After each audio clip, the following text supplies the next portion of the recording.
A quick recap on my journey. I recently removed my dampener, although at this point recently would be like a few months ago, just before I moved out to Vegas. And it was my Pure Aero VS, my custom paint job Pure Aero VS, that was giving me a crazy amount of feel. I just happened to maybe not have a dampener in there. And I believe it had 16 gauge 0 in the mains, and I think I had 18 gauge sync in the crosses, and the feel was crazy. And that sensation and experience sent me down this spiraling rabbit hole of chasing that vibrational feedback, because I decided it's really important data, a sensation that you can relate to how well you made contact with the ball and maybe where on the string bed. I think before that, I was always relying on so my little Prokennex here. I'll talk more about this racket. It's actually important to this video. But before really feeling the amount of vibration I did, I kind of relied on the sensation of torque against the racket to determine where on the frame I hit it. And I think I was pretty in tune with that. So if you're a little off of the sweet spot and you're maybe closer to the 3 or the 9, you'll feel the racket kind of twist in your hand in a certain way. So you can definitely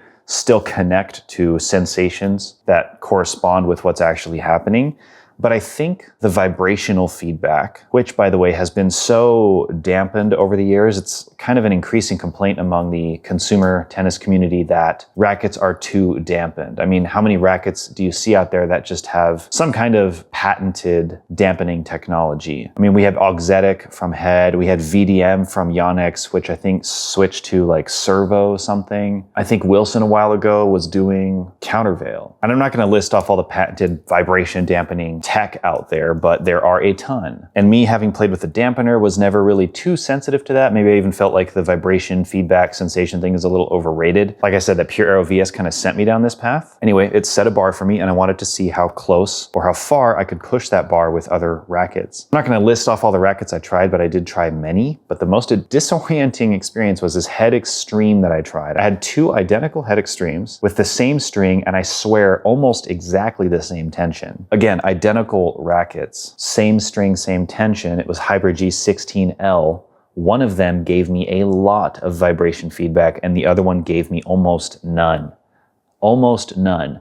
So that really threw my experience for a total loop, because I felt like whatever my experience with one racket is doesn't necessarily mean I can trust that to be consistent with that racket. What if some of these quality control discrepancies across rackets have a massive impact on whether or not you get good vibrational feedback? And what else am I supposed to think when I try 2 identical Head Extremes with the same string at the same tension and they feel completely different? And it made me feel like all this research and effort I put into chasing that dragon was to some degree invalidated. Because what if all the rackets I thought aren't giving me good feel, it just happens to be that particular racket? If I got another racket of that exact model, what if it gave me a lot of feel? And it made me think again, what does anybody know about feel? Because if my experience with that Head Extreme was somebody else's, but they didn't have 2 identical ones to compare, they wouldn't necessarily have the thought that, well, it's only this exact model that doesn't really give me good feel. They'd probably just think that this lineup doesn't give me good feel, which is a totally rational thought. So I don't blame people for thinking that, but it is very frustrating to think that such a specific sensation could vary that wildly in intensity between 2 rackets which are supposed to be the same. It made me want to go back and try a lot of rackets that I had already written off for various reasons. And just for the sake of cutting to the point here, the racket I most recently switched to was the Dunlop SX 300 and the 300 Tour. At this point, I still haven't really figured out which one of the 2 is my favorite, but I tried an SX 600, which is a 105 and a 1618, and that one had a lot of feel, and these ones don't have much feel. So it's like, is it the 600 versus the 300 that has more feel, or is it the bigger head size? And it's just really hard to know. It's really hard to pinpoint the details that actually matter for this one thing, which has become increasingly important to me. I ended up coming back to the Blade 104, and this is, I think, Wilson's most interesting racket, at least when you talk about design. I'll get some close-up shots here, but these grommets, these drill outs, small grommets, parallel drilling, I just had a theory that with the way that it's drilled out and the way that it's designed and the fact that the small grommets are concentrated around the 3 and the 9 area, and with the blades stereotypically kind of being like a modern-ish but still player-friendly racket, I thought this racket might give me a lot of feel. And it turns out the demo I picked up did. It gave me crazy feel. It had some slightly aged Luxilon, something in there. It was like a neon color string, and the tension was too low, but the feel was crazy. It was right up there with that Pure Aero VS that sent me down this whole path. And so with that demo, I thought, you know, at least at this tension with this age of string in this racket on this particular model, not this one here, but the model demo I had at the time, that has a ton of feel. I can definitively say that. So I took that racket, I strung it with some strings of my own to see how it compared, and I got less feel, but I still had pretty good feel. And it's like, is it because it's strung at a higher tension, or is it because of the strings? And to be honest, I kind of ended my journey there, at least with that racket, because, well, there's other things that may or may not frustrate me about the 104 blade. If you guys have been longtime viewers of my channel, you know that I've come back to this racket several times. And I actually came back again to this one, partly because of the field journey, but the stiffness went up a decent amount from the last one. And I thought, you know, that could be nice. And that might even contribute to a little more feel, who knows? So fast forward a little bit, and I'm here with this Prokennex Black Ace 105. I tried a lot of rackets, like I said earlier. A lot of them did or didn't give me the sensation I was looking for, and it was hard to be objective about why. But one racket I never really got to try was anything Prokennex, because they're not really available in every shop. But they are kind of famous for having good feel, and they're also famous for not having too much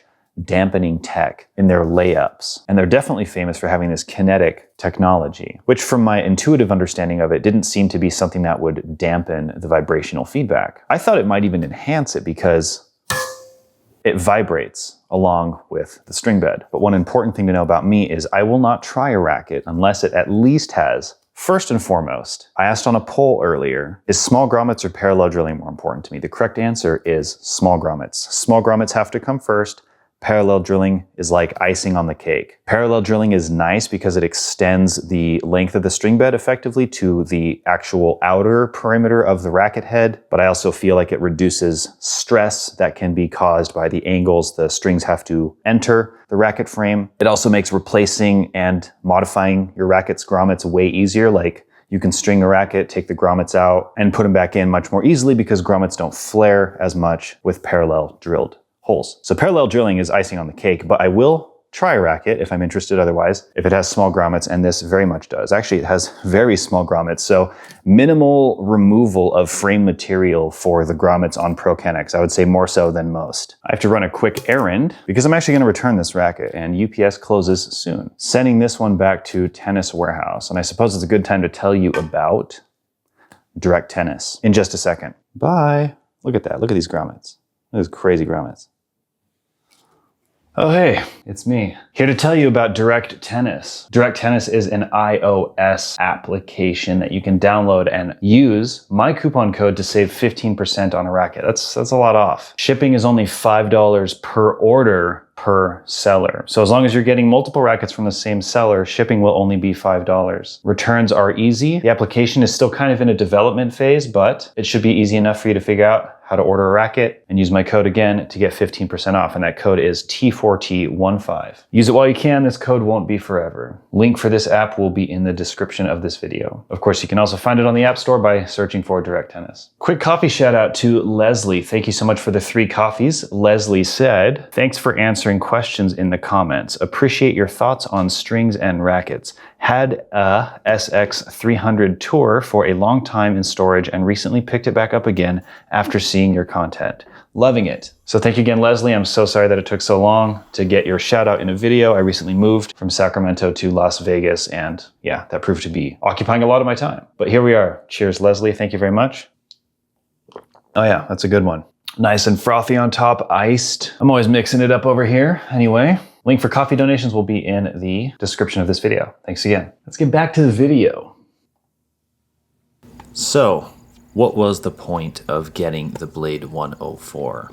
After all, I didn't switch to it, and I actually never strung up the racket I purchased from Tennis Warehouse. I never got further than the demo, with which I tried the strings it came with, which was some Luxilon string, strung too low, at least when I got it, and the set of Restring Zero with Tourline Wasabi X that I used for a few hitting sessions. I was able to compare how the racket felt to my Dunlops, and I'd say I was able to confidently determine that the Blade 104 does offer more feel, because I put the same strings in there at the same tension, and what can I say? The feel was just better. More vibrational feedback.